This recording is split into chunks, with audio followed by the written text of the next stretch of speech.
प्रशस्त्र वस्त्रधारी निग्रह अनुग्रह समर्थ सर्वज्ञ पराशर नंदन ब्रह्मर्षि श्री कृष्ण द्वैपायन इस इतिहास शिरोमणि महाभारत की रचना करके यह विचार करने लगे कि अब शिष्यों को इस ग्रंथ का अध्ययन कैसे कराऊं, जनता में इसका प्रचार कैसे हो। द्वैपायन ऋषि का यह विचार जानकर लोक गुरु भगवान ब्रह्मा उन महात्मा की प्रसन्नता तथा लोक कल्याण की कामना से स्वयं ही व्यास जी के आश्रम पर पधारे। व्यास जी ब्रह्मा जी को देखकर आश्चर्यचकित रह गए। उन्होंने हाथ जोड़कर प्रणाम किया और खड़े रहे। फिर सावधान होकर सब ऋषि मुनियों के साथ उन्होंने ब्रह्मा जी के लिए आसन की व्यवस्था की। जब उस श्रेष्ठ आसन पर ब्रह्मा जी विराज गए, तब व्यास जी ने उनकी परिक्रमा की और ब्रह्मा जी के आसन के समीप ही विनय पूर्वक खड़े हो गए। परमेष्ठी ब्रह्मा जी की आज्ञा से वे उनके आसन के पास ही बैठ गए। उस समय व्यास जी के हृदय में आनंद का समुद्र उमड़ रहा था और मुख पर मंद मंद पवित्र मुस्कान लहरा रही थी। परम तेजस्वी व्यास जी ने परमेष्ठी ब्रह्मा जी से निवेदन किया, भगवान, मैंने यह संपूर्ण लोकों से अत्यंत पूजित एवं महाकाव्य की रचना की है। ब्राह्मण, मैंने इस महाकाव्य में संपूर्ण वेदों का गुप्ततम रहस्य तथा अन्य सब शास्त्रों का सार सार संकलित करके स्थापित कर दिया है। केवल वेदों का ही नहीं, उनके अंग एवं उपनिषदों का भी इसमें विस्तार से निरूपण किया है। इस ग्रंथ में इतिहास और पुराणों का मंथन करके उनका प्रशस्त रूप प्रकट किया है। भूत, वर्तमान और भविष्य काल की इन तीनों संज्ञाओं का भी वर्णन हुआ है। इस ग्रंथ में बुढ़ापा, मृत्यु, भय, रोग और पदार्थों के सत्यत्व और मिथ्यात्व का विशेष रूप से निश्चय किया गया है तथा अधिकारी भेद से भिन्न भिन्न प्रकार के धर्मों एवं आश्रमों का भी लक्षण बताया गया है। ब्राह्मण, क्षत्रिय, वैश्य और शूद्र इन चारों वर्णों के कर्तव्य का विधान, पुराणों का संपूर्ण मूल तत्व भी प्रकट हुआ है। तपस्या एवं ब्रह्मचर्य के स्वरूप, अनुष्ठान एवं फलों का विवरण, पृथ्वी, चंद्रमा, सूर्य, ग्रह, नक्षत्र, तारा, सतयुग, त्रेता, द्वापर, कलयुग, इन सभी परिमाण और प्रमाण ऋग्वेद, यजुर्वेद, सामवेद और उनके आध्यात्मिक अभिप्राय और अध्यात्म शास्त्र का इस ग्रंथ में विस्तार से वर्णन किया गया है। न्याय, शिक्षा, चिकित्सा, दान तथा पाशुपत का भी इसमें विशद निरूपण है। साथ ही यह भी बतलाया गया है कि देवता, मनुष्य आदि भिन्न भिन्न योनियों में जन्म का क्या कारण है। लोक पावन तीर्थों, देशों, नदियों, पर्वतों, वनों और समुद्र का भी इसमें वर्णन किया गया है। दिव्य नगर एवं दुर्गों के निर्माण का कौशल तथा युद्ध की निपुणता का भी वर्णन है। भिन्न भिन्न भाषाओं और जातियों की जो विशेषताएं हैं, लोक व्यवहार की सिद्धि के लिए जो कुछ आवश्यक है तथा और भी जितने लोकोपयोगी पदार्थ हो सकते हैं, उन सब का इसमें प्रतिपादन किया गया है। परंतु मुझे इस बात की चिंता है कि पृथ्वी में इस ग्रंथ को लिख सके ऐसा कोई नहीं है। व्यास जी, संसार में विशिष्ट तपस्या और विशिष्ट कुल के कारण जितने भी श्रेष्ठ ऋषि मुनि हैं, उनमें मैं तुम्हें सर्वश्रेष्ठ समझता हूँ, क्योंकि तुम जगत, जीव और ईश्वर तत्व का जो ज्ञान है उसके ज्ञाता हो। मैं जानता हूँ कि आजीवन तुम्हारी ब्रह्मवादिनी वाणी सत्य भाषण करती रही है और तुमने अपनी रचना को काव्य कहा है, इसलिए अब यह काव्य के नाम से ही प्रसिद्ध होगी। संसार के बड़े से बड़े कवि भी इस काव्य से बढ़कर कोई रचना नहीं कर सकेंगे। ठीक वैसे ही जैसे ब्रह्मचर्य, वानप्रस्थ और संन्यास तीनों आश्रम अपनी विशेषताओं द्वारा गृहस्थ आश्रम से आगे बढ़ नहीं सकते। मुनिवर, अपने काव्य को लिखवाने के लिए तुम गणेश जी का स्मरण करो। महात्माओं, ब्रह्मा जी व्यास जी से इस प्रकार संभाषण करके अपने धाम ब्रह्मलोक में चले गए। निष्पाप शौनक, तदंतर सत्यवती नंदन व्यास जी ने भगवान गणेश जी का स्मरण किया और स्मरण करते ही भक्त वांछा कल्पतरु विघ्नेश्वर श्री गणेश जी महाराज वहां आए जहां व्यास जी विद्यमान थे। व्यास जी ने गणेश जी का बड़े आदर और प्रेम से स्वागत सत्कार किया और जब वे बैठ गए तब उनसे कहा, गणनायक, आप मेरे द्वारा निर्मित इस महाभारत ग्रंथ के लेखक बन जाइए। मैं बोलकर लिखाता जाऊंगा, मैंने मन ही मन इसकी रचना कर ली है। यह सुनकर विघ्नराज श्री गणेश जी ने कहा, व्यास जी, यदि लिखते समय क्षण भर के लिए भी मेरी लेखनी न रुके तो मैं इस ग्रंथ का लेखक बन सकता हूँ। व्यास जी ने गणेश जी से कहा, बिना समझे किसी भी प्रसंग में एक अक्षर भी ना लिखिएगा। गणेश जी ने ओम कहकर स्वीकार किया और लेखक बन गए। तब व्यास जी भी कुतूहलवश ग्रंथ में गांठ लगवाने लगे। वे ऐसे ऐसे श्लोक बोल देते जिनका अर्थ बाहर से दूसरा मालूम पड़ता और भीतर कुछ और होता। इसके संबंध में प्रतिज्ञा पूर्वक कृष्ण द्वैपायन मुनि ने यह बात कही है। इस ग्रंथ में 8,800 श्लोक हैं, जिनका अर्थ मैं समझता हूँ, सुखदेव समझते हैं और संजय समझते हैं या नहीं, इसमें संदेह है। मुनिवर, वे कूट श्लोक इतने गुथे हुए और गंभीर अर्थक हैं कि आज भी उनका रहस्य भेदन नहीं किया जा सकता, क्योंकि उनका अर्थ भी गूढ़ है और शब्द भी योग वृत्ति और रूढ़ वृत्ति आदि रचना वैचित्र के कारण गंभीर है। स्वयं सर्वज्ञ गणेश जी भी उन श्लोकों का विचार करते समय क्षण भर के लिए ठहर जाते हैं। इतने समय में व्यास जी भी और बहुत से श्लोकों की रचना कर लेते हैं। संसारी जीव अज्ञान अंधकार से अंधे होकर छटपटा रहे हैं। यह महाभारत ज्ञानांजन की शलाका लगाकर उनकी आंखें खोल देता है। वह शलाका क्या है? धर्म, अर्थ, काम और मोक्ष रूप पुरुषार्थों का संक्षेप और विस्तार से वर्णन। यह न केवल अज्ञान की रतौंधी दूर करता, प्रत्युत सूर्य के समान उदित होकर मनुष्य की आंख के सामने का संपूर्ण अंधकार ही नष्ट कर देता है। यह भारत पुराण पूर्ण चंद्रमा के समान है, जिससे श्रुतियों की चांदनी छिटकती है और मनुष्यों की बुद्धि स्वरूपी कुमुदनी सदा के लिए खिल जाती है। यह भारत इतिहास का एक जाजल्य मान्य दीपक है। यह मोह का अंधकार मिटाकर लोगों के अंतःकरण रूप संपूर्ण अंतरंग गृह को भली भांति ज्ञान लोक से प्रकाशित कर देता है।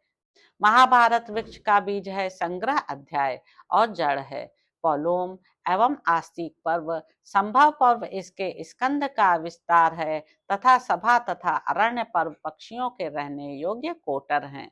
अरण्य पर्व इस वृक्ष का ग्रंथि स्थल है। विराट और उद्योग पर्व इसका सार भाग है। भीष्म पर्व इसकी बड़ी शाखा है और द्रोण पर्व इसके पत्ते हैं। कर्ण पर्व इसके श्वेत पुष्प हैं और शल्य पर्व सुगंध।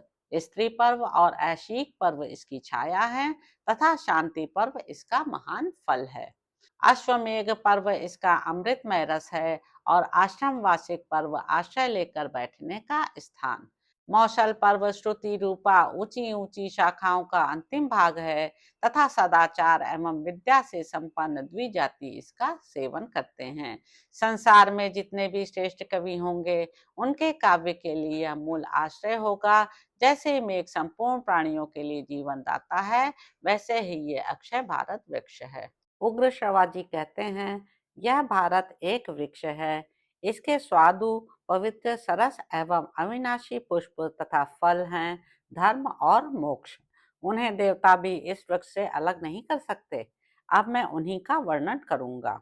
पहले की बात है, शक्तिशाली धर्मात्मा श्री कृष्ण द्वैपायन ने अपनी माता सत्यवती और परम ज्ञानी गंगा पुत्र भीष्म पितामह की आज्ञा से विचित्र वीर्य की पत्नी अंबिका आदि के गर्भ से 3 अग्नियों के समान तेजस्वी 3 कुरुवंशी पुत्र उत्पन्न किए, जिनके नाम हैं धृतराष्ट्र, पांडु और विदुर। इन 3 पुत्रों को जन्म देकर परम ज्ञानी व्यास जी फिर अपने आश्रम पर चले गए। जब वे तीनों पुत्र वृद्ध हो परम गति को प्राप्त हुए, तब महर्षि व्यास जी ने इस मनुष्य लोक में महाभारत का प्रवचन किया। जन्मेजय और हजारों ब्राह्मणों के प्रश्न करने पर व्यास जी ने पास ही बैठे अपने शिष्य वैशंपायन को आज्ञा दी कि तुम इन लोगों को महाभारत सुनाओ। वैशंपायन याज्ञिक सदस्यों के साथ ही बैठे थे, अतः जब यज्ञ कर्म में बीच बीच में अवकाश मिलता, तब यजमान आदि के बार बार आग्रह करने पर वे उन्हें महाभारत सुनाया करते थे। इस महाभारत ग्रंथ में व्यास जी ने कुरुवंश के विस्तार, गांधारी की धर्मशीलता, विदुर की उत्तम प्रजा और कुंती देवी के धैर्य का भली भांति वर्णन किया है। महर्षि भगवान व्यास ने इसमें वसुदेव नंदन श्री कृष्ण के महात्म्य, पांडवों की सत्यपरायणता तथा धृतराष्ट्र पुत्र दुर्योधन आदि के दुर्व्यवहारों का स्पष्ट उल्लेख किया है। पुण्य कर्मा मानवों के उपाख्यानों सहित 1 लाख श्लोक के इस उत्तम ग्रंथ को आद्य भारत जानना चाहिए। तदंतर व्यास जी ने उपाख्यान भाग को छोड़कर 24,000 श्लोकों की भारत संहिता बनाई, जिसे विद्वान पुरुष भारत कहते हैं। इसके पश्चात महर्षि ने पुनः पर्व सहित ग्रंथ में वर्णित वृत्तांतों की अनुक्रमणिका का एक संक्षिप्त अध्याय बनाया, जिसमें केवल 150 श्लोक हैं। व्यास जी ने सबसे पहले अपने पुत्र शुकदेव जी को इस महाभारत ग्रंथ का अध्ययन कराया। तदंतर उन्होंने दूसरे दूसरे सुयोग्य शिष्यों को इसका उपदेश दिया। तत्पश्चात भगवान व्यास ने 60 लाख श्लोकों की एक दूसरी संहिता बनाई। उसके 30 लाख श्लोक देवलोक में समादृत हो रहे हैं। पितृलोक में 15 लाख तथा गंधर्व लोक में 14 लाख श्लोकों का पाठ होता है। इस मनुष्य लोक में 1 लाख श्लोकों का आद्य भारत प्रतिष्ठित है। देव ऋषि नारद ने देवताओं को और असित देवल ने पितरों को इसका श्रवण कराया है। सुखदेव जी ने गंधर्व, यक्ष तथा राक्षसों को महाभारत की कथा सुनाई है। परंतु इस मनुष्य लोक में संपूर्ण वेदवेत्ताओं के शिरोमणि व्यास शिष्य धर्मात्मा वैशंपायन जी ने इसका प्रवचन किया है। मुनिवरों, वही 1 लाख श्लोकों का महाभारत आप लोग मुझसे श्रवण कीजिए। दुर्योधन क्रोधमय विशाल वृक्ष के समान है। कर्ण, स्कंद, शकुनी शाखा और दुशासन समृद्ध फल पुष्प है। अज्ञानी राजा धृतराष्ट्र ही इसके मूल हैं। युधिष्ठिर धर्ममय विशाल वृक्ष हैं। अर्जुन स्कंद, भीमसेन शाखा और माद्री नंदन इसके समर्थ फल पुष्प हैं। श्री कृष्ण वेद और ब्राह्मण ही इस वृक्ष के मूल हैं। महाराज पांडु अपनी बुद्धि और पराक्रम से अनेक देशों पर विजय पाकर मृगों को मारने के स्वभाव वाले होने के कारण ऋषि मुनियों के साथ वन में ही निवास करते थे। एक दिन उन्होंने मृग रूपधारी महर्षि को मैथुन काल में मार डाला। इससे वे बड़े भारी संकट में पड़ गए। यह संकट होते हुए भी युधिष्ठिर आदि पांडवों के जन्म से लेकर जात कर्म आदि सब संस्कार वन में ही हुए और वहीं उन्हें शील एवं सदाचार की रक्षा का उपदेश हुआ है। कुल धर्म की रक्षा के लिए दुर्वासा द्वारा प्राप्त हुई विद्या का आश्रय लेने के कारण पांडवों की दोनों माताओं कुंती और माद्री के समीप क्रमशः धर्म, वायु, इंद्र तथा दोनों अश्विनी कुमार इन देवताओं का आगमन संभव हो सका है। पति प्रिया कुंती ने पति के मुख से धर्म रहस्य की बातें सुनकर पुत्र पाने की इच्छा से मंत्र जप पूर्वक स्तुति द्वारा धर्म, वायु और इंद्र देवता का आवाहन किया। कुंती के उपदेश देने पर माद्री भी उस मंत्र विद्या को जान गई और उसने संतान के लिए दोनों अश्विनी कुमारों का आवाहन किया। इस प्रकार पांचों देवताओं से पांडवों की उत्पत्ति हुई। पांचों पांडव अपनी दोनों माताओं द्वारा ही पाले पोसे गए। वे वनों में महात्माओं के परम पुण्य आश्रमों में ही तपस्वी लोगों के साथ दिनों दिन बढ़ने लगे। बड़े बड़े ऋषि मुनि स्वयं ही पांडवों को लेकर धृतराष्ट्र एवं उनके पुत्रों के पास आए। उस समय पांडव नन्हे नन्हे शिशु के रूप में बड़े ही सुंदर लगते थे। वे सिर पर जटा धारण किए ब्रह्मचारी के वेश में थे। ऋषियों ने वहां जाकर धृतराष्ट्र एवं उनके पुत्रों से कहा, ये तुम्हारे पुत्र, भाई, शिष्य और सुहृद हैं। ये सभी महाराज पांडु के ही पुत्र हैं। इतना कहकर वे मुनि वहां से अंतर ध्यान हो गए। ऋषियों द्वारा लाए गए उन पांडवों को देखकर सभी कौरव और नगर निवासी शिष्ट तथा वर्णाश्रमी हर्ष से भरकर अत्यंत कोलाहल करने लगे। कोई कहते, ये पांडु के पुत्र नहीं हैं। दूसरे कहते, अजी ये उन्हीं के हैं। कुछ लोग कहते, जब पांडु को मरे इतने दिन हो गए तब ये उनके पुत्र कैसे हो सकते हैं। फिर सब कहने लगे, हम तो सर्वथा इनका स्वागत करते हैं। हमारे लिए बड़े सौभाग्य की बात है कि आज हम महाराज पांडु की संतान को अपनी आंखों से देख रहे हैं। फिर तो सब ओर से स्वागत बोलने वालों की ही बातें सुनाई देने लगी। दर्शकों का वह तुमुल शब्द बंद होने पर संपूर्ण दिशाओं को प्रतिध्वनित करती हुई अदृश्य भूतों देवताओं की वह सम्मिलित आवाज गूंज उठी, ये पांडव ही हैं। जिस समय पांडवों ने नगर में प्रवेश किया उसी समय फूलों की वर्षा होने लगी। सब और सुगंध छाई तथा शंख और दुंदुभियों के मांगलिक शब्द सुनाई देने लगे। यह एक अद्भुत चमत्कार की सी बात हुई।